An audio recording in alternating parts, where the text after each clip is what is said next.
The invasion of Egypt by Alexander and the worship of Serapis is one topic that is rarely talked about. Another way African Christians can know how Jesus the Christ came about is to read up about this deity known as Serapis.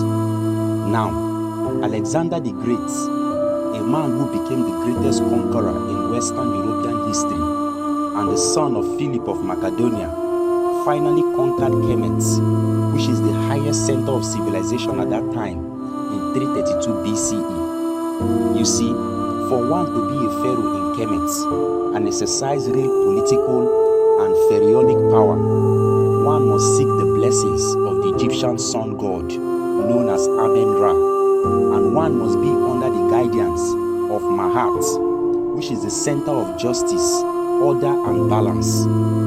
When Alexander visited the oracle of Amen after conquering Egypt, he needed the legitimacy of his subjects in Egypt. He submitted his sacrifice to the great sun god. He married an Egyptian black woman. He became a priest in the shrine of Amen-Ra and started walking around his conquered empires, proudly yelling and telling his subjects and soldiers that he is the son of Amen-Ra. He even made a coin of himself in Egypt, where he was shown wearing the horn of Amen-Ra, a symbol of the sun god in Egypt. He was deeply and passionately into the African-Egyptian spirituality, as he was bewildered by the Egyptian-African civilization. It was mostly these reasons he was poisoned to death by his generals and homosexual lovers.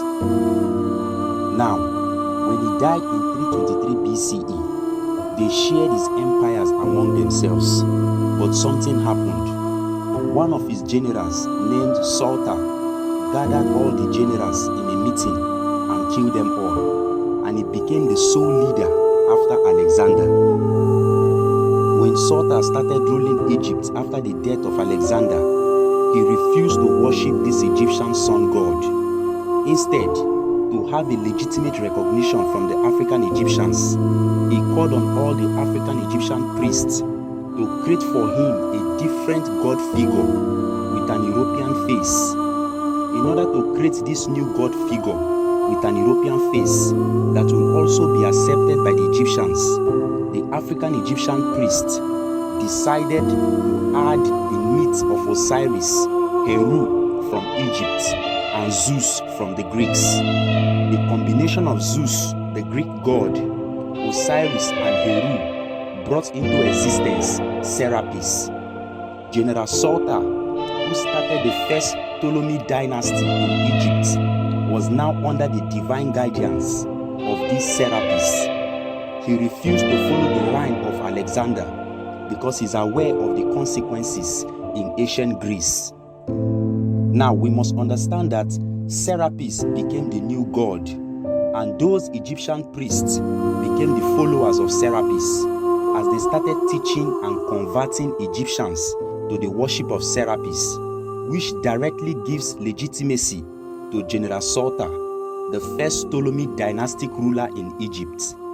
We must also understand that it was the followers of Serapis in Egypt who started the first Coptic church, and it is this Serapis that was voted as Jesus Christ by the Council of Nicaea in 325 AD under the authority of Emperor Constantine.